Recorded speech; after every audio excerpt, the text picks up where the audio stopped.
Open positions खाली है और बस कहता है ट्रेड लीजिए। जिस अकाउंट में कुछ चल नहीं रहा, उसके लिए यही ईमानदार हालत है। जैसे ही कोई ट्रेड भरता है, पोजीशन यहाँ आ जाती है, चाहे आपने हाथ से लगाया हो या इंजन ने। मैं कॉलम्स कंट्रोल खोलता हूं ताकि टेबल खाली होते हुए भी आप देख सकें कि एक रो में क्या क्या होगा। क्वांटिटी, आपका औसत एंट्री भाव, लाइव भाव, आपके तय किए स्टॉप लॉस और टारगेट, और चलता हुआ नफा या नुकसान। जो कॉलम आप इस्तेमाल नहीं करते उन्हें छिपा सकते हैं, और ये चुनाव आपके अकाउंट में सेव होता है, सिर्फ इस ब्राउज़र में नहीं। क्या मैं सब कुछ छिपा सकती हूँ? नहीं, सिंबल और नफा नुकसान वाला कॉलम जानबूझकर नहीं दिए जाते। आप पैसे की टेबल को छिपाकर बेकार नहीं बना सकते। तो फिर होल्डिंग्स क्या है, जब ऊपर पहले से पोजीशंस हैं? समय, पोजीशन आज का ट्रेड है। होल्डिंग वो ट्रेड है जिसे आपने क्लोजिंग बेल के बाद अगले दिन तक रखा। वही इंस्ट्रूमेंट, जिंदगी का अलग पड़ाव। इसीलिए इंट्राडे ट्रेड कभी होल्डिंग नहीं बनता, वो मार्केट बंद होने से पहले, दोपहर लगभग 3:20 पर स्क्वेयर ऑफ हो जाता है। डिलीवरी ट्रेड होल्डिंग बन जाता है। तो ये बंटवारा बताता है कि कल भी क्या जिंदा रहेगा। बिल्कुल, और आपके ब्रोकर का ऐप भी इन्हें इसी तरह बांटता है, इसलिए दोनों के बीच जाते हुए कुछ भी अजनबी नहीं लगता। फंड्स एंड मार्जिन में 5 नंबर और एक बार है। बार मार्जिन यूटिलाइजेशन है, आपकी खरीद क्षमता का वो हिस्सा जो पहले ही लगा हुआ है। 0% पर कुछ भी काम में नहीं है। जैसे जैसे आप ट्रेड लेंगे ये भरेगा, और लगभग भरा बार मतलब कुछ बंद किए बिना आप नया ट्रेड नहीं ले सकते। अवेलेबल कैश वो पैसा है जो किसी ट्रेड से बंधा नहीं। यूज्ड मार्जिन वो है जो आपके खुले ट्रेड रोके हुए हैं। अवेलेबल मार्जिन वो है जो अब भी लगाने के लिए खाली है। कैश जमा कोलेटरल, घटा जो इस्तेमाल हो चुका। और टोटल मार्जिन बस जोड़ है। ये वो पूरी खरीद क्षमता है जिससे अकाउंट शुरू हुआ। ध्यान दीजिए ये 5 लाख दिखा रहा है, जबकि अवेलेबल कैश थोड़ा कम है। फर्क वो है जो पुराने ट्रेड पहले ही खर्च कर चुके। ये कार्ड एक बही खाता है, कोई लक्ष्य नहीं। एक नियम याद रखने लायक, मार्जिन कोई इनाम नहीं है। ज्यादा मार्जिन इस्तेमाल करने से अच्छा ट्रेड बेहतर नहीं होता, बस बुरा ट्रेड और महंगा हो जाता है। एक सिमटी हुई पट्टी है, मार्केट कॉन्टेक्स्ट।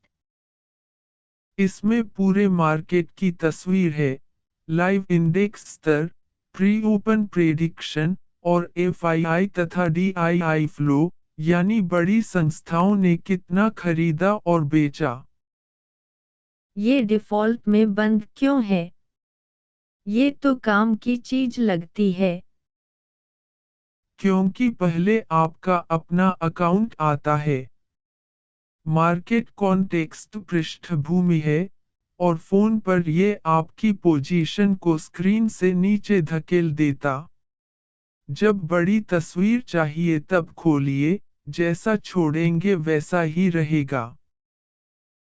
प्रेडिक्शन के बारे में एक ईमानदार बात, ये एक अनुमान है, ट्रेड सिग्नल नहीं, और इसमें दो अलग नंबर होते हैं, कितनी संभावना और उपलब्ध डेटा के हिसाब से प्लेटफॉर्म कितना आश्वस्त है। सबसे नीचे ट्रेड हिस्ट्री है, टिक और क्रॉस और ₹1 का आंकड़ा। ये आपका रिकॉर्ड है, और यहाँ सिर्फ पूरे हो चुके ट्रेड रहते हैं।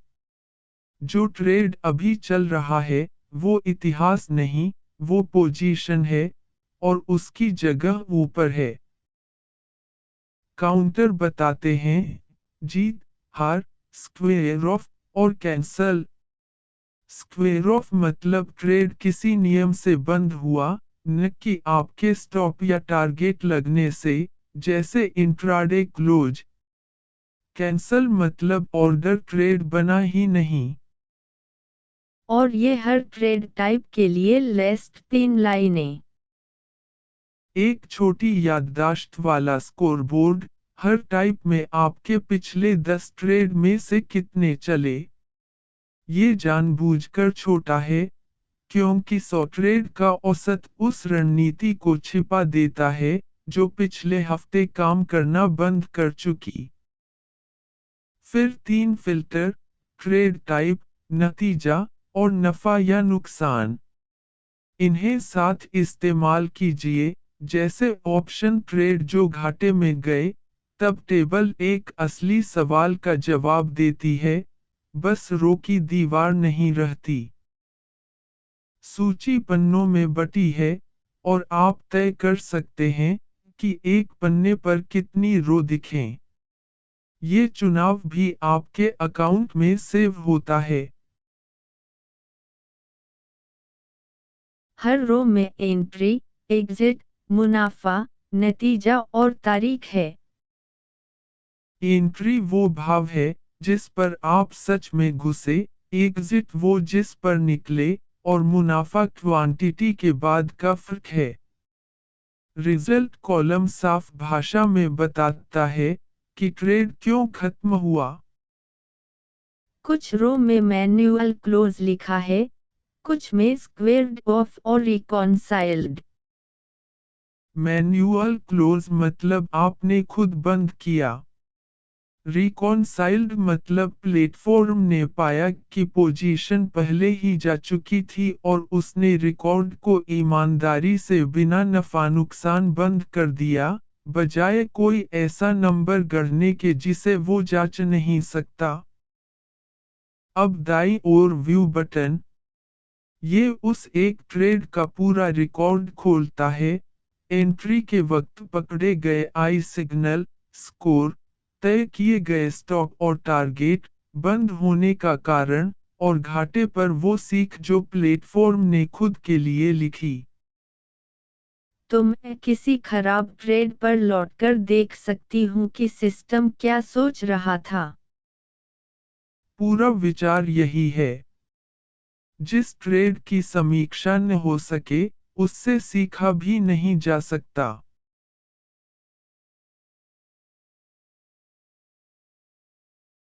खत्म करने से पहले कुछ छोटे सवाल। रोज सुबह मुझे ये पेज किस क्रम में पढ़ना चाहिए? पहले स्टेटस स्ट्रिप, सब जुड़ा है या नहीं। फिर 4 नंबर। फिर पोजीशन, ताकि पता चले क्या चल रहा है। इतिहास सिर्फ तब जब समीक्षा करनी हो, हर घंटे नहीं। क्या ये नंबर अपने आप अपडेट होते हैं? हाँ, मार्केट खुला हो तो पेज खुद रिफ्रेश होता रहता है। मार्केट बंद हो तो आप आखिरी ज्ञात मान देख रहे होते हैं, इसीलिए ऊपर वाली मार्केट पिल मायने रखती है। अगर यहाँ का कोई नंबर मेरे ब्रोकर के ऐप से अलग हो, तो सही कौन है?